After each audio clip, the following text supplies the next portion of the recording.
Hello, everyone, and thank you for joining us. My name is Yigal Cohen, and I'm the Pedagogic Director of the Ghetto Fighters House Museum. I would like to welcome all of you to our Talking Memory series called Bridge Over Troubled Water, Solidarity and Civic Responsibility in Times of Crisis. We are excited to see all of you and believe that you share our belief that the resilience of our community lies in our unity and in coming together. This is exactly the idea behind this series, which offers a powerful and profound testament to the strength of civil society today. Our second session in this series is called Under Beslenei's Sky, A Tale of Courage. It tells the remarkable story of the village of Beslenei, located in the mountains of Caucasus.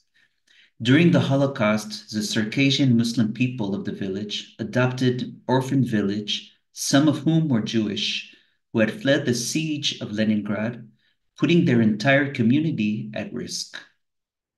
We are honored to have a distinguished panel of guest speakers that will collectively reveal, in just a second, this unknown story.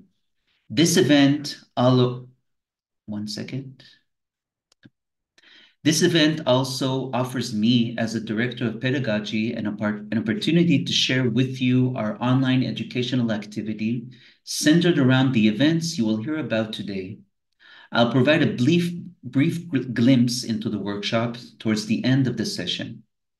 On this occasion, I would like to thank our wonderful partners in this enlightening journey, the Circassian Historical Museum, the Johannesburg Holocaust and Genocide Center, Classrooms Without Borders, and the Robin Chair Forum at George Washington University. In preparation of this event, we sent you an exclusive link of the documentary film, A Tale from Beslenei. We hope that the film moved you as it did us, and I've just seen before in the chat that maybe it didn't work for some of you, so during next week, we'll find a way to send the rest of you the link again for a day or two, for those of you who weren't able to see the film, to do that, because it is a wonderful, wonderful film. So I would like to begin this evening with the things recorded earlier today by Yigal Cohen, our museum CEO, who couldn't be with us in this event. Yigal Cohen, the museum CEO and former principal of the Anne Frank High School in the Galilee, has developed a profound interest in Circassian history, particularly the 1864 Circassian Genocide, sparked by meaningful encounters with members of the Circassian community at school. Upon discovering the unique story of the village, he recognized its educational value and made great efforts to share this story with students and beyond. So let's start that film. Hello, everyone. I had the privilege of learning about the story of the Circassian village of Beslenei while serving as a principal of the Anne Frank High School in Kibbutz Sasa in northern Israel. This school is known for its rich and wonderful cultural diversity, welcoming students from the surrounding communities, including Circassian from the village of Rechania. There, I heard from Circassian students about the remarkable act of courage by the residents of Beslenei in August 1942. They rescued and adopted 32 children who had escaped from Leningrad, among them several Jewish children. The Circassians were the victims of genocide themselves during the 19th century, follow an ethical code according to which every person in need should be helped, regardless of their religion or culture. The story of Beslenei deeply moved me as an educator and became a significant and central story in the school. Later, I became the CEO of the Ghetto Fighters House and had the privilege of giving meaningful expression to this human story as part of the museum's activities. For me, this is not just a touching and unique rescue story, but mainly an inspiring lesson about the good that exists in humanity. All religions and all cultures have the potential for both good and evil. In this case, Muslim Circassians took it upon themselves to save the Jewish children in Beslenei and risked their lives in doing so. A story that is so important at this time. For us, at Together Fighters House, this is a valuable and meaningful addition to many human stories under our spotlight, helping us to teach, educate, and influence to create a better society. Many thanks to everyone who contributed to the creation of this event and to you, dear participants, wishing us quiet and peaceful days soon. Thank you very much, Yigal Cohen, our CEO. We will begin this evening with David Chagan. David is the academic advisor and researcher at the Circassian Museum in Kfar Kama. Will provide a comprehensive overview of Circassian history and culture and focus on the significant events that unfolded in Beslenei during April of 1942. David, please. So, first of all, I would like to thank Yigal and Yaron for including us in this important series and giving us the opportunity to share the story of Beslenei and the story of the Circassian in general with all of you. We are going to talk about, what I'm going to talk about is the Circassians and how did they get to Israel. We're going to talk about our unique code, which is the Adilu Habza that Yigal mentioned in the video short while. And I would shortly touch about the Holocaust in the Caucasus and the story of saving Jews from the Nazis, and mainly the case of Beslenei. I think I got the hardest mission for tonight, to squeeze thousands of years of history into 20 minutes. It's obviously impossible, so I will try to do my best. Wish me luck. Before we start, I want you to have a glimpse on the territory that we are talking about. The Caucasus Mountain stretches from the Black Sea until the Caspian Sea, and it's considered by most of the scholars as the border between Asia and Europe. The highest mountain of that, the highest peak of that chain of mountains is Elbrus, Mount Elbrus, which is 5,642 meters, and it's considered the highest mountain in Europe. The Circassian people are one of the most ancient people in the world, undoubtedly the most ancient in the Caucasus. Their history starting at least 4,000 years BC in the Northwest Caucasus, this territory, as we mentioned, and their land, or their mass land they were living on, was from the Crimean Peninsula on the west until Georgia, and from the Black Sea shore up to a river that is called the Kuban River, and sometimes behind of it. The Circassians lived there for thousands of years until the Russian Empire decided to conquer that area in the 19th century. Since they had such a beautiful and strategic land, many of the world's empire wanted to conquer it. So they had to become warrior people, basically. And all these tradition that you're gonna see, and you're gonna see that came from, is from that tradition. The Circassian faced most of the empires you learned in history lessons, the Huns, the Mongols, the Sarmatians, the Alans. All of them wanted to conquer the Caucasus because of the importance in the territory. I told you the Circassians are one of the most ancient people in the world. So how do we know that? We have archaeology and Circassian language to support it. Since we don't have much time, I won't get into the language, but I will mainly focus on archaeology. In ancient times, we know Circassians by two overlapping cultures, Mycop culture and Dolman culture. Mycop culture is mainly marked by impressive burial mounds. That's the territory. Yamna culture is by all the scholars are the forefathers of the European people or Indo-European people, and the Micro culture was overlapping with it in time. Micro culture is mainly marked by impressive burial mounds in the Caucasus region. All these numbers that you can see are the archaeological findings that they found. These sites are filled with gold and silver ornaments, very unique and important findings that they found. They present advanced materiology skills and also advanced knowledge in ceramic pottery. You can see this one, for example. Just a second. This thing that you can see mark the map of the Caucasus, and if you look at these two peaks, these are the peaks of the Caucasus Mountains I mentioned before. One of the first maps of human history of a territory of some kind.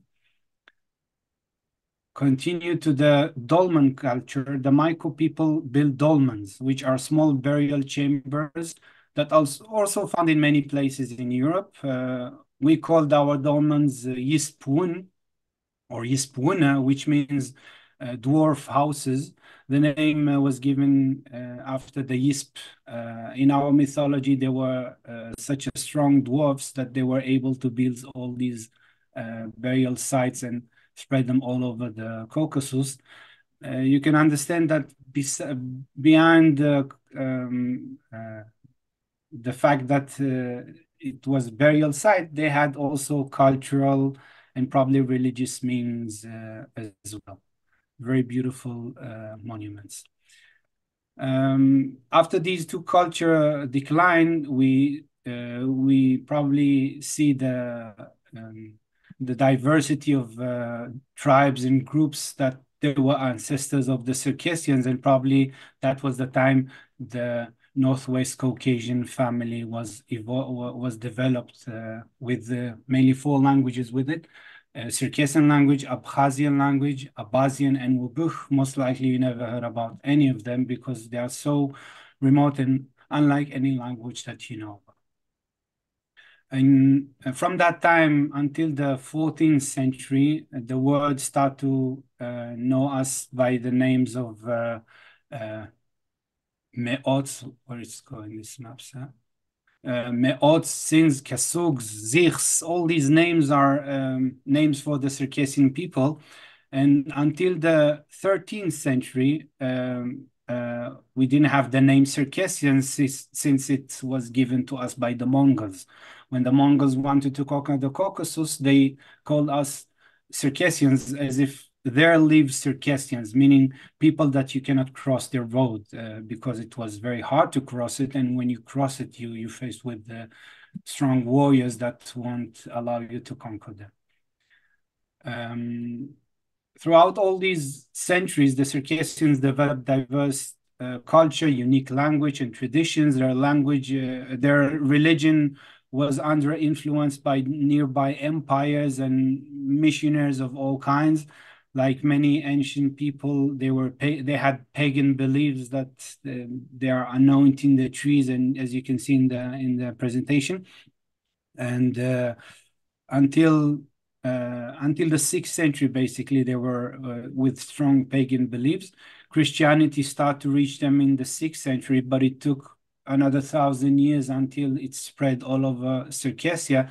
But even in the 16th century, Christianity wasn't so strong among them, and maybe half of them were Christians, and the other half were with Christian beliefs and ancient mythology, and as like the people in Scandinavia and so forth. You had Orthodox Christianity and Catholicism, depending on which empire was neighboring them and influenced them. Islam reached them in the 16th century, influenced by the Ottomans and the Tatars, who were the strong forces at that time and neighboring them and commercing with the Circassians. And until the 18th century or the beginning of the 19th century, most of the Circassians converted to Sunni Islam. In the 18th century, the Russians decided to wage war against the Circassians. The main idea was to conquer that land because of the Black Sea. The slogan was the door to India was is the Black Sea, and the key to that door is Circassia. It took many years. The war took 101 years, starting from 1763 till 1864. The foundations of it were laid by Peter, so-called Peter the Great, and continue with Catherine II. And after them came another three emperors: Alexander I, Nikolai the First, and Alexander II. The war, which lasted 101 years, quickly turned into genocide of the Circassian people. By most of the scholars, one of the first genocides in modern history. Just to give you a glimpse, the territory of the Caucasus, as I showed you before, with the ethnic variety, you can see the green is the Circassians, and this is before the starting of the war, and this unfortunately was after it. 1.5 million Circassians were butchered and massacred in that genocide, and only these territories left with Circassian people. Just to give you a glimpse, connecting it to the Circassians in Israel, my tribe was this territory, the whole Black Sea shore, and Lana tribes, for example, was the Abzak tribe, which reside here. And when you see the second map, you see none of them left. We have only one village of Abzak people in Caucasus today, and 99% of the Shapso tribe, which is the dominant tribe in Farkama, was either vanished or massacred or deported from the homeland. The deportation routes were to the Ottoman Empire. All the places that the Ottomans needed us, they brought us there. Our ancestors went to the Balkans, and 14 years later, after the Ottomans lost that territory, they moved to Palestine, Ottoman territories, and moved further to Syria and Jordan. In Israel, we have so many years after, only 5,000 Circassians living in two villages, Kfar Kama in the Lower Galilee and Rehania in the Upper Galilee. And this brings us to the code that Yigal mentioned in his film. During all these wars and hardships, one of the most important aspects of our culture, if you ask me, was the preservation or help us to preserve ourselves, was the Adiga Chabza. The Adiga Chabza is the guiding code of all non-religious actions in all the spheres of the Circassians, lives from cradle to grave, basically. And it preserved us in many aspects beyond this presentation even. It's like typologically like the similar to Bushido or the etiquette of medieval European knights. It was a simple yet strict warrior code that we preserve and try to preserve until today. In its essence, Circassians taught their children that if they want to be called Adiga, which is the name that we call ourselves, as I mentioned, Circassian is a name given to us. They say to the children, if you want to call yourself Adiga, you have to have humanity. So Adigara, Circassianness, meaning humanity. We have a proverb saying, Adigara tzifra. Circassianness is humanity. And humanity has foundations, obviously. In our tradition is honor, courage, wisdom, and respect. And you can see these tenets cover all the spheres of human beings and their relationship with their nature and other human beings. The Khabza, or the code, together with the Islamic belief, as you would see, was the basis for the Circassian acts of kindness in World War II, basically. Just one quick another remark. If you if you behave inhumanly, or one of these pillars is cracked, you are cracking your humanity. And if you crack in your humanity, you crack in your Circassianness. And if you crack in your Circassianness, you are disrespectful for all of your ancestors. And that's a thing that we used to they used to teach us as kids, and that's a thing that we try to preserve and pass it to our children as well. So that's basically the code. In 1941, Operation Barbarossa begins, and it comes with the Holocaust by bullets, a term that you probably already know.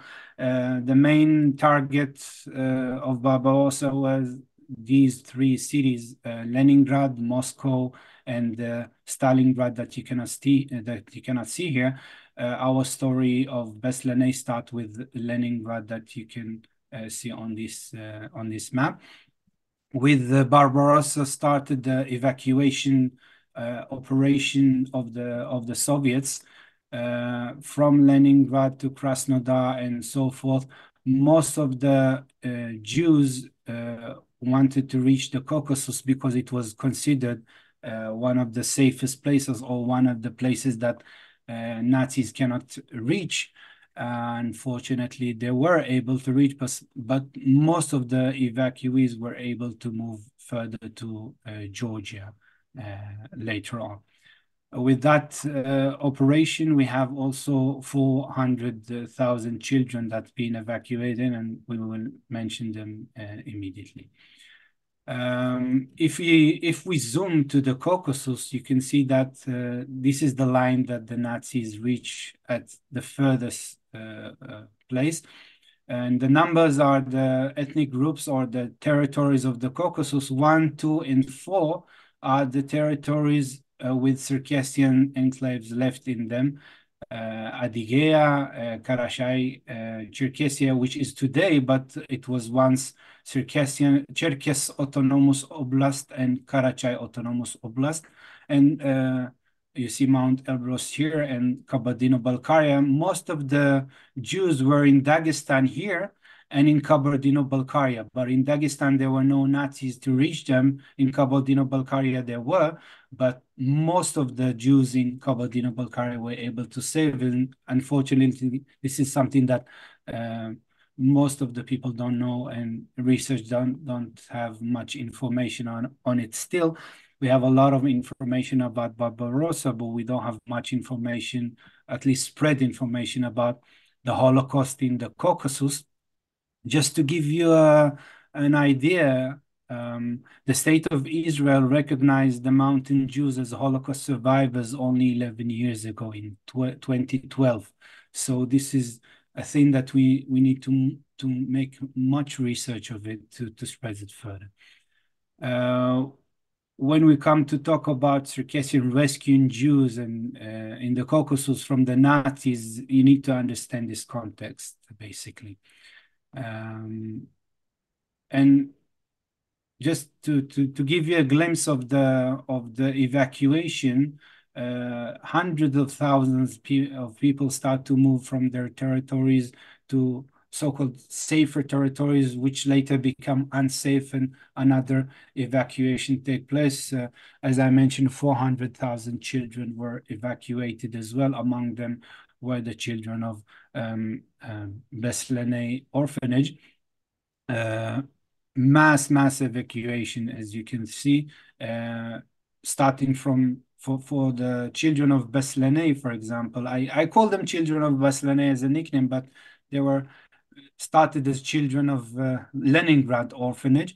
It started from St. Petersburg until Armavir, when the railway was bombed, and this route only took them for many months, at least 4 months, or 3 months to be accurate. We're talking about 2,000 kilometers. I took the walking, because once the trains was like you walking in times of war, basically. So 2,000 kilometers in 3 months until they reach this territory, Armavir. If we zoom in, Armavir is here, and then they decided to look for transportation and food.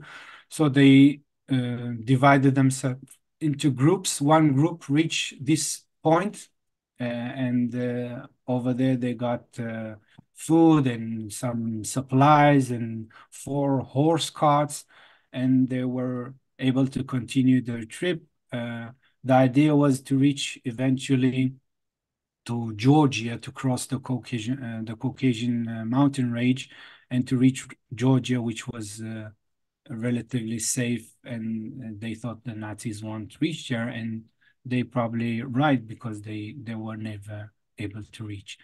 A few weeks later, they reach Beslenei from this route. It's about 214 kilometers. In August 13th, 1942, they reach Beslenei.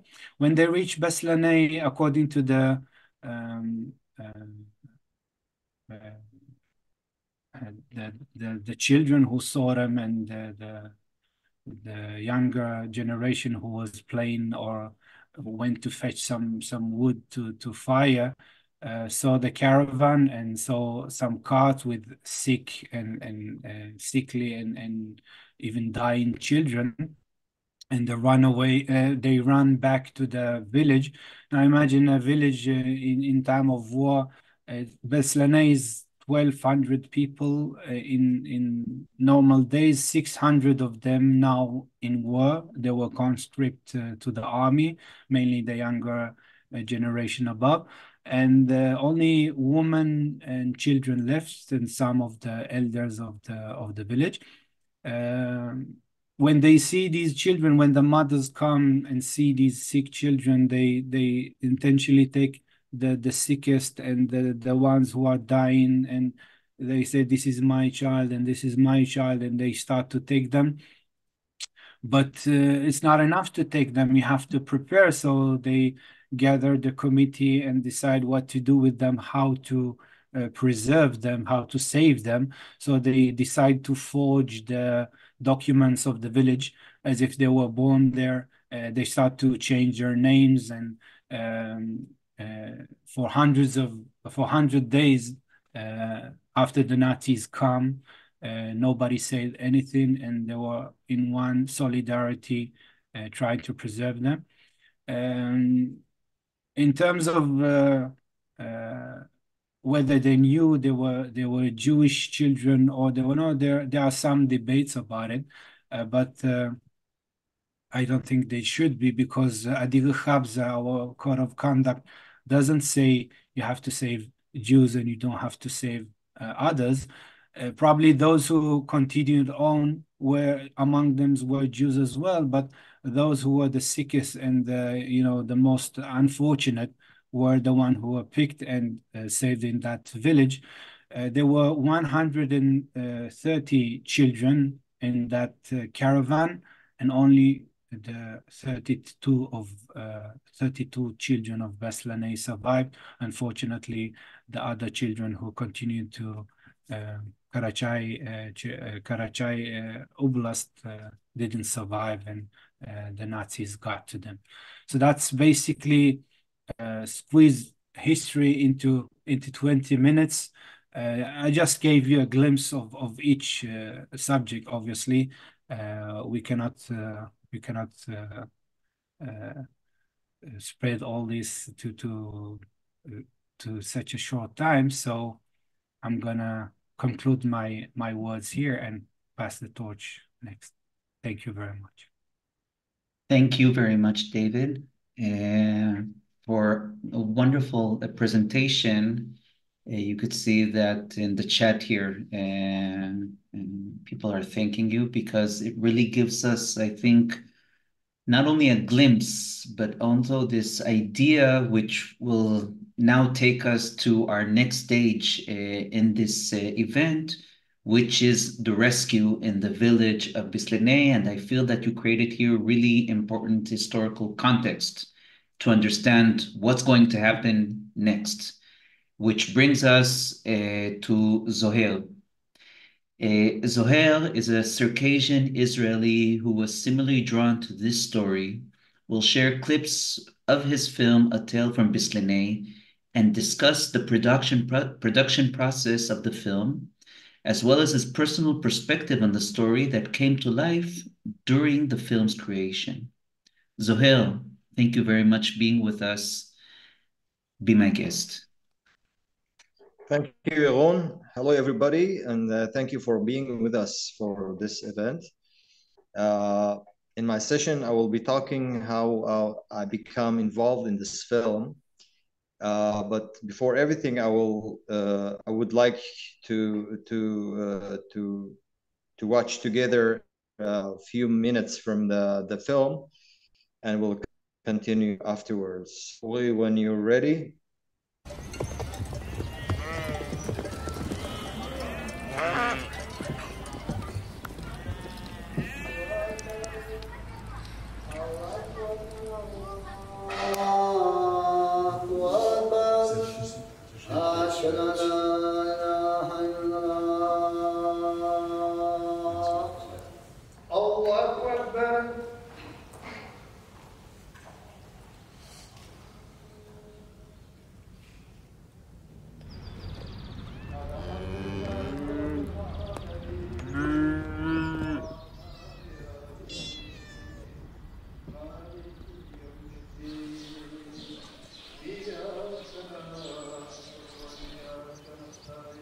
داری بسوری خبر زرابی به خجا میسمو آشخوانه زنده ده غسن قد شپو ابده در خوک شتی ابده مده غسن قد شپت ده غسن مده نیچری زلزق نقوا لنگراد قراشاوا سبيهر میسمده گومیسهر Тут пришли люди, дети прибежали, все пришли.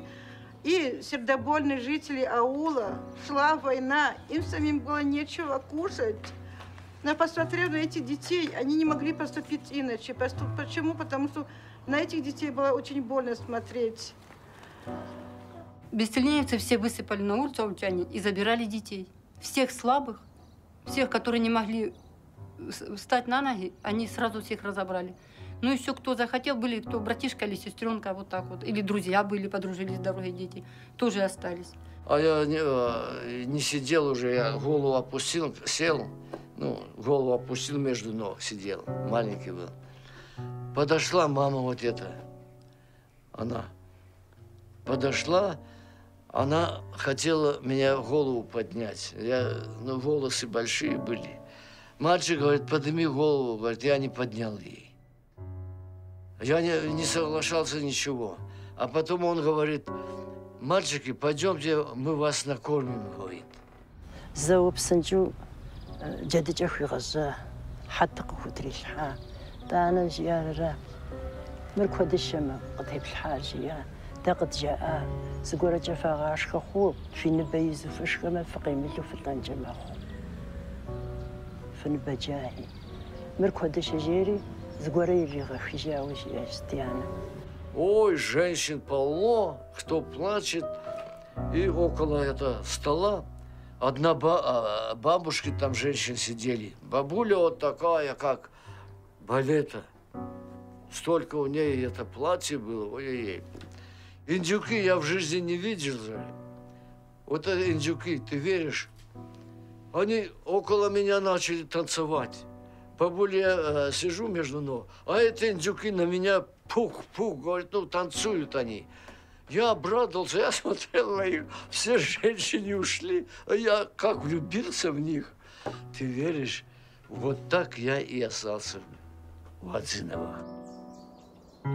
جايتم يا حترغاتم يا ترغجة جيشم واجم دسم سويتم ونافايش مس زخاتس حرابي مسابيخر نجبة ما خزايش كنيغم يتخان جاري جحاز جيشم راسكري بشديجم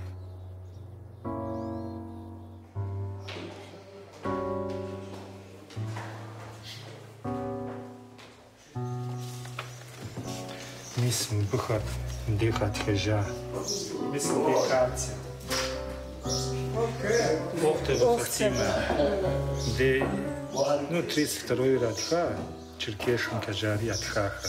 Ну, патхажаха, унагозштаха. И адрево хвахар, мисм де мобхена.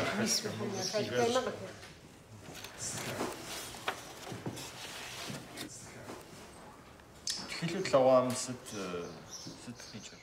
Мэтхэлэр япэм къуажэ къэсчи по хозяйственной книге жо иӏэха. Например, ну унагъохэр мис мыбыз листым зы унагъом псоухэри, сытхэри, яӏэхэри, мылъкур зэрыщыту иратху щытаха. Мы асабийхэр къыщащам мыбышынэхэри, иужым нэмыцэр яужьыту къакӏуэхэти, тэ къэӏуахэт, дыми сытхэр къахъункӏэну, мыбы щхьэкӏэ фаучыну жо зыгуэрхэми жаӏэхэти, къэзыштахэм, мис мыдей, например, къэзгъуэтар, мыбы ипэкӏэ тӏэкӏу делэжьати, Фатимэ, Катера, япэжа мы сабий цӏыкӏур последнюю иратхар, мыбы иратхэжахэ. А щэкӏрэ тӏурэ сабийм псори ятхаму, мис моду? щэкӏрэ тӏурэ къмэщ ятхар. Председатель колхоза Хусейн Бекӏуа си анэр. Немыцар къынос, сабийхэр зэтраукӏэну, жыутрэ урысрэ дунейм къазэрелын теткъым жаритӏэ, сабийхэр ягъэпшкӏуу кӏадзагъ бажэм дэсхэм. Немыцхэри къэкӏуам школым. Салатхэри кӏэса, штабри кӏэса, псори мыбдез кӏэсар. Thank you. I actually meant to show only the part of the field with the people with their testimonies. The reason I wanted to show you this short part, because myself I felt like I'm in the middle of the history, because the things what this guy Stanislav told me. First of all, because the location of the scene, it's actually the spot where the wagons stopped with dozens of children, and the women from Beslenei came to pick them up. They were picking only the most weak or sick children, generally 32 children, and they adopted them.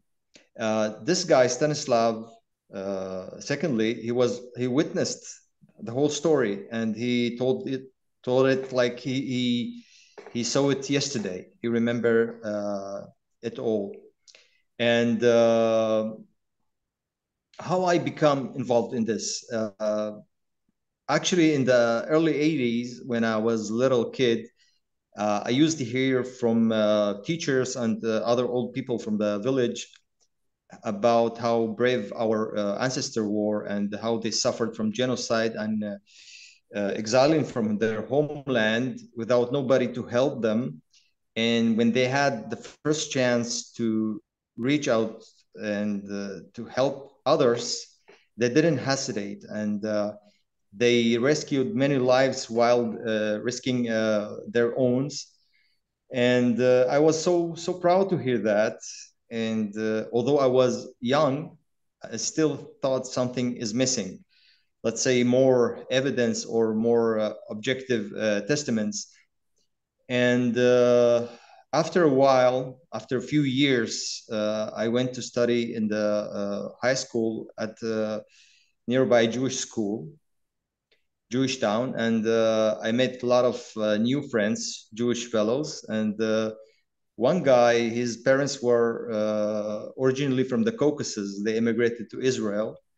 He told me once that his parents always was telling him like they owned their life to Circassian family, because they saved the grandfather's life at the World War II time, the period. And I thought this is the tip of the smoking gun I was looking for. And after many years, maybe 25 years, I started to travel to the North Caucasus at least twice a year on behalf of the Circassian Museum. And one day I stopped in the Cherkassk city. It's a city in the middle of the North Caucasus.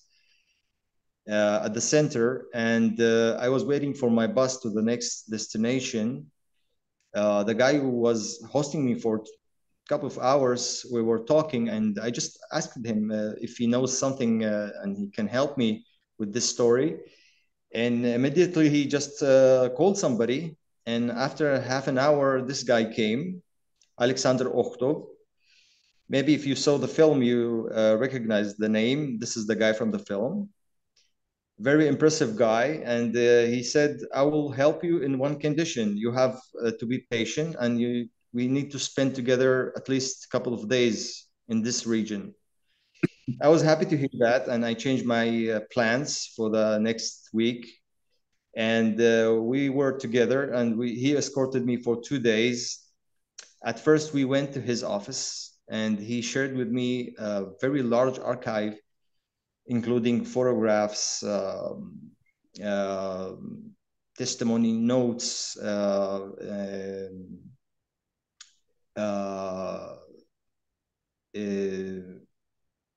even 2 films like Russian produced before, and many documents. I recognize names there. As Israeli, I knew how Jewish name sounds like. So I thought, when I thought it cannot be more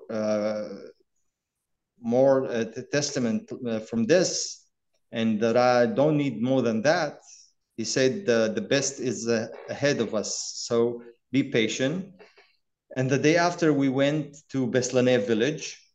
It was very far village from any civilized city, and the approaching road was harsh.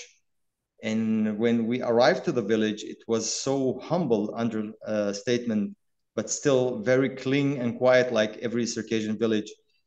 And at the entrance, I saw a very massive statue of a woman figure hugging a small child. Next to it was a text in Russian with 32 names of the rescuing families. I thought, who is responsible for this beautiful project? And I asked him if Israel was involved, or at least Israeli people knows about it. He said, what are you talking about? You are the first, actually, you're the first Israeli ever which stepped in this village and saw the statue. I couldn't believe that. I asked him if he can arrange for me to speak with other people from the village. Actually, he didn't have to do that much, because the rumor that an Israeli came to see the statue was all over the village, spread already. And people started to come and to shake my hand in the average of their 80s, very old people. And everybody wanted to tell me something or anything that they remembered or was witnessed. And I was floated of information, and I thought to myself, I have to document this thing. And I started to take pictures with my silly phone, which never with enough battery, and wrote down many things that they told me. After a few days, I went back home to Israel. The first thing I thought I have to do is to go to Yad Vashem Museum, the Holocaust Museum in Jerusalem. I arranged a meeting, and I started to dramatically tell them whatever I saw and I hear. They said, calm down. We know that you are excited, but you have to know this is more sophisticated than you think. You have to prove there were Jewish children. I thought to myself, it does make a sense. It's a Jewish Holocaust museum. They said, not only, you have to prove that the people who saved the children knew what they are doing. I mean, they knew about their identity. They saved them because they were Jewish. I said, what are you talking about? They don't care about that, regardless what they are. They just saw the people. If they even choose to save the weak children and the sick children. They said it's the tip of the condition that they need to check. And I said, you know, I even was so disappointed, and I I thought to myself, maybe we shouldn't touch this sacred story. And me and David decided not to try anymore to spread this story or to try through the authorities to make it more knowing worldwide, and to use only the internet and the media, social media. By the days, the professor Yair Oron came to the museum, the Circassian Museum, and he was looking to hear more about the Circassian genocide. This is his profession. And we told him whatever he wanted to hear, but we added the story of Beslenei, just to be more specific this region. And he was very surprised. He said, "What are you talking about? This story really happened? We heard the people. We were before month at that place. This is what they told us." He insists to go investigate himself. He asked me to join him to show him the place, the people, to translate. And in 2 weeks, I found myself again, this time together with the Professor Oron, again in Beslenei and Alexander Ochto. The professor performed a very professional investigation, and after a few months, he published his book, The Banality of Compassion. And it was so successful book. After a few years, a producer connected me and asked if I have any idea to make a new film about the Circassian. I offered this issue, this myth, and he jumped on this idea immediately, and he offered the State Channel 1 of Israel, and they were so excited, and they sent us in 2019 to again to Beslenei together with Yair Oron, and this is how the movie took place. And unfortunately, this is maybe the most important movie at the last 10 years, maybe, which include the Circassian story. But we all remember what happened in 2020. I'm talking about COVID-19, and this movie couldn't reach everybody. But we're still working on translating to languages, and it will be more spread, I hope, in the near future. Every time we did something, another effort to make it worldwide known, and for example, when the book was published, we said this is the highest peak of our efforts. And afterwards, the movie came, and this issue, we thought this is the most significant fruit that become true from our efforts. But I want to say, maybe I took my time. I want to show you another glimpse from the movie, which I think this is the more significant success of our efforts for years. This is the part when we were taking the last scene from the movie, and we are sitting in the ghetto firehouse with the Yigal, the manager, and we were talking, the professor and I. This was very spontaneous scene, and we were talking, and he was listening, and suddenly he said, "You know what? I will tell you something. We're gonna be involved in this, and we'll take actions, and we're gonna help you to make this story known around the world."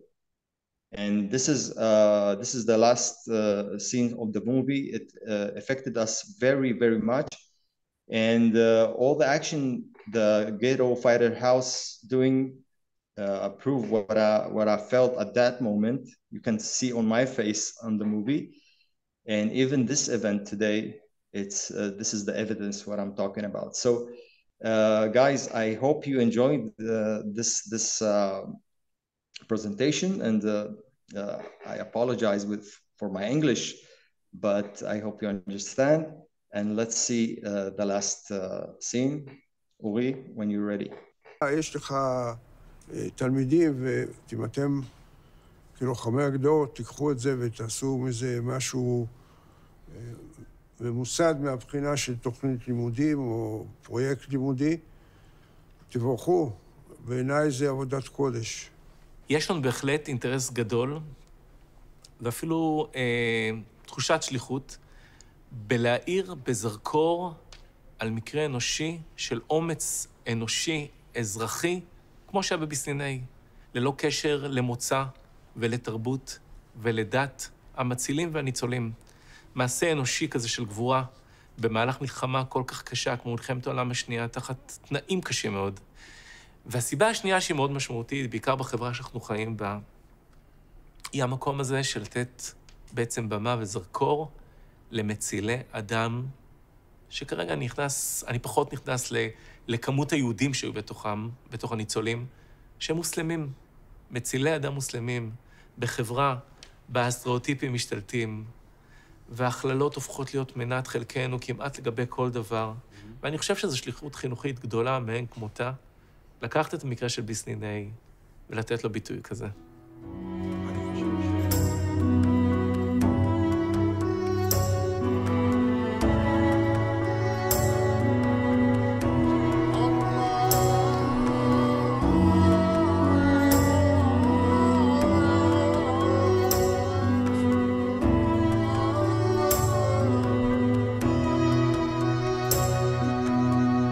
Zohair, thank you so much. And I just want to say that as someone who's seen this film more than once and more than twice, I think that to many of us here in our museum, as Yigal, our CEO, said before, the idea that something like this happened during the Holocaust and how important it is for us to tell that story today, especially in our society. I think that it's something that really has inspired us, me and my colleagues, very, very much. And I think that this film, and later on I'll show you how we've actually taken this film and created a workshop around this film is part of our idea, both to bring the story that this story needs to be told and needs to be told. So us, it's something really important and inspiring. So Zohair, thank you so much. And I want us to continue now to Lana. Lana Halshuk is a Circassian Israeli educator at the Anne Frank High School. We'll weave together her identity and the history of her people, revealing their impact on her educational philosophy. Guided by the belief that understanding diverse cultures can combat hatred, Lana will explain how hatred is often a result of ignorance, and how she uses the story to encourage empathy and foster respect for others. Lana. So good evening, and thank you for having me. It's an honor to be here with you, and such a natural shift from Zohair's video to my part to the education world. My name is Lana. I'm a Circassian-Muslim Israeli woman. I'm a mother of 4 and a married woman. I live in Rehania, which is one of the 2 Circassian villages in Israel. It's located in the northern part near the Lebanese border. I'm an English teacher. I work at Anne Frank High School in Kibbutz Sasa. When people ask me what is the uniqueness of our school, I always say that it resembles Israel. It's kind of like Israel's microcosmos, small in size, yet diverse in terms of cultures, languages, religions, and traditions. You can walk through our school corridors and you can hear Hebrew, Arabic, Russian, English, and Circassian. No doubt it's a multicultural school. Our school encourages each student to bring his and her identity and to celebrate it. We have a wonderful tradition of celebrating the holiday of holidays. A day before Hanukkah, our school celebrates Christmas, Hanukkah, and Ramadan. The students build dreidels, prepare Christmas decorations, and make halaj, a tasty Circassian pastry.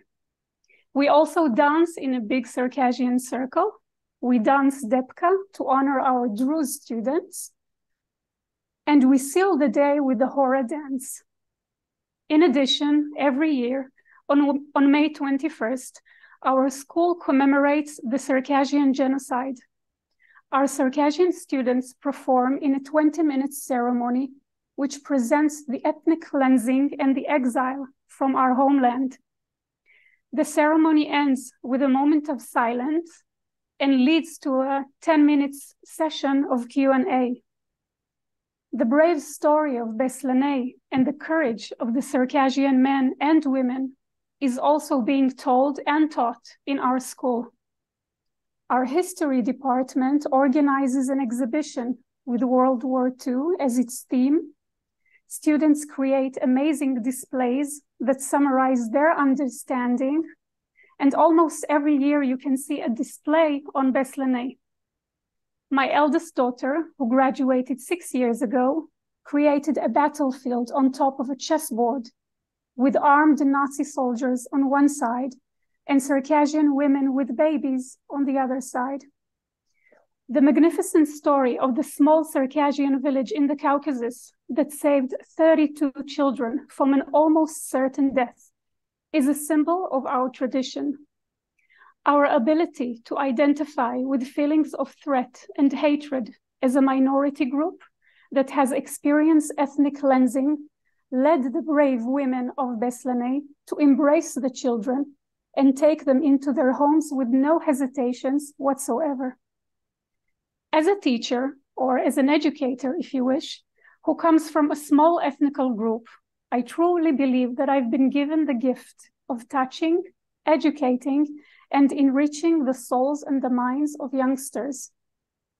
Beyond our obvious job to teach English, math, history, and physics, I think that the main role of the education system is to prepare the students to real life. And by preparing them, I mean to introduce them to the wonderful diversity in humanity, and especially the diversity within the Israeli society. Once my students graduate, they will surely meet a Circassian man or a woman. My students, who are already familiar with the Circassian tradition, will know also how to greet the people in the morning with pchadizh, which means good morning in Circassian. I believe that knowing the people around you, in my opinion, promotes empathy, respect, and immediate human bond. Ignorance and lack of knowledge create hatred and fear. As a Circassian-Muslim woman, my identity plays a major role in my daily routine. I think, I speak, and I behave, whilst the shadow of my identity stays above my head for guidance and protection. My identity guides me to spread the story of my beloved ancestors. And I really hope that that's what I'm doing right now. Thank you so much. Thank you, Lana, so much. So much, because it really emphasizes how an historic story becomes an educational idea of telling something that is so relevant to our lives today. And maybe, if it's possible, I would like to ask the three of you, okay, both from the film and the story itself, and Lana already took us in that direction. What would be the main message from the story of Beslenei that you would like to bring to our society today? It could be in Israel, and it could be all over the world. Whoever would like to begin, you can be my guest. David or Zahir or Lana, just take yourself out of mute. You're talking about what we want to. If you could pinpoint one specific main message, maybe to the younger generation, to people in Israel or maybe all over the world, about the story in that film of Beslenei, what would it be? I can tell you some short story what happened when I used to translate to Professor Oron from Circassian to Hebrew, from Hebrew to Circassian, and once he asked if at the first time when he saw the people and started to ask, and they saying, as a researcher, he asked why you did what you did. They said, why not? No, I'm asking you why you act like that, why you save these children, why you are risk yourself. He said, what are you talking about? This is what we have to do. Don't ask these silly questions. This is what they answered, and I found that hard to translate to the professor. Maybe this is why he called the book The Banality of Compassion. We just save the people. This is how you need to act. In these harsh days in Israel, I hope maybe 1% from what the Circassian thought at that time to do for the human being was in the heart of the people who made this very bad 2 month happen. And it's so easy to do it, to love people, and the compassion is so easy. It's natural in the human being. To pick this compassion from your heart and throw it, it's hard. You have to open your heart and to take something from you. And this is what I want to people understand and maybe spread worldwide. I hope. I can add from my point of view. Can you hear me? Yes, we can. I can add from my point of view. I said I'm an English teacher, but I'm also a homeroom teacher. And I use my education lessons with my students. I teach 12th graders. I teach them about humanity. It doesn't take me to be Jewish or Muslim or Druze or Christians to be able to feel the pain of other people. It's humanity, regardless to color, regardless to religion, regardless to anything else. I mean, what defines us is our heart and our humanity. So really the other factors that are above our head as identity are really need to be put aside. So basically, it's about being human. David, would you like to add something? Yeah, I think it's spot on the way they said it. When I was young, there is a sentence or a quote associated with Edmund Burke, which says the only thing necessary for the crime of evil is for good men to do nothing. Now, since I heard that quote, I always, every time we go to university or learn something new, the way I was taught is go back to the code of the Chabza and always make comparisons. Where I'm standing here, where I'm standing with this new knowledge. Since I heard that quote, I always used to think that he was talking about Chabza here. He was talking about our code. But as a young boy, I was always thinking it's not too hard to be kind or to be good. But when we met Yair Oron, and he was so shocked, he said, "No, not all the people helped them. Most of them didn't. It's unusual. You are so naive about it and so banality. Where he got it from, the banality of compassion. He is quote unquote fan of Hannah Arendt. So as she said, banality of evil, he said Beslenei is the banality of compassion. And you consider it as banal thing to help people. And it's sacrifice. They could have been killed. And that's a thing that I take to myself. In a way, I could face a situation that's so, quote unquote, Habza tells you to behave that way, but that would be your test. I don't think I reached that test yet. And I hope when I reach that test, I will be able to, prevail it. Because if we won't, then we lose our humanity and then we lose everything. So that's basically my 2 cents on it. Yeah, to me, it's much more than 2 cents. First of all, I'd like to thank all of you. And, I want to say from the bottom of my heart, I wish that more people were here today in this specific event to hear the things that you've been saying during this event and during the film. It feels so relevant to our lives at the moment. I think that these are things that must be heard about humanity and about seeing people as human beings is, in my opinion, and in yours, of course, one of the most important things, I think, in the world. I want to show you to all of you for 1 minute or two a workshop that we've created about this story of Beslenei. By the way, anyone who wants to use this workshop can just go into our educational website, and it's free to use. It's in English. Of course, we have it also in Hebrew and so on. Under Beslenei Sky, A Tale of Courage in the Circassian-Muslim Village. It tells the story of Circassian people and the Circassian Genocide. It brings video clips from the film that you saw and oral testimonies of people from the village.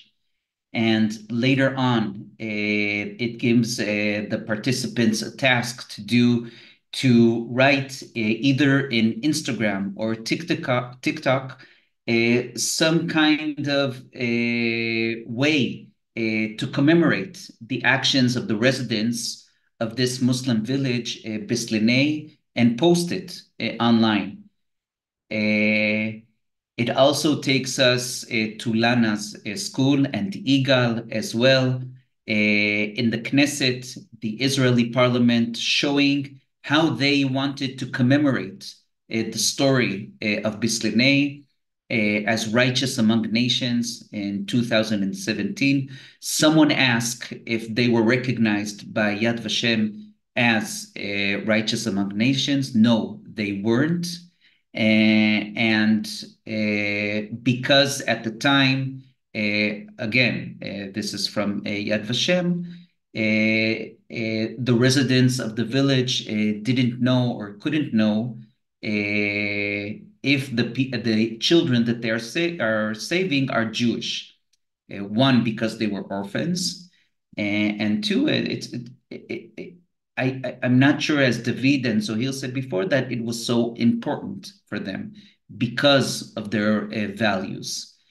And it takes us at the end, it goes back to the monument that you just saw in the film, a wonderful, beautiful monument of a Circassian woman holding a child in her hands. I think it's just beautiful.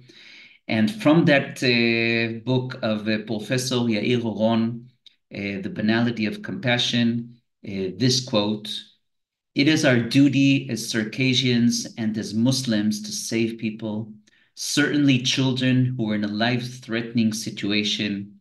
We saved those children not because they were Jews, but because they were in danger. Indeed, some of them were in danger because they were Jews. Whoever saves one soul, as written in the Quran." We're coming to the end of our webinar. First of all, I want to thank our guests, our speakers, so much for this event. To me, and I feel that to all of our participants today, this was a very special and unique event to hear about a story so unknown and so important and so relevant to our lives today. So David, Zohir, Lana, thank you so much.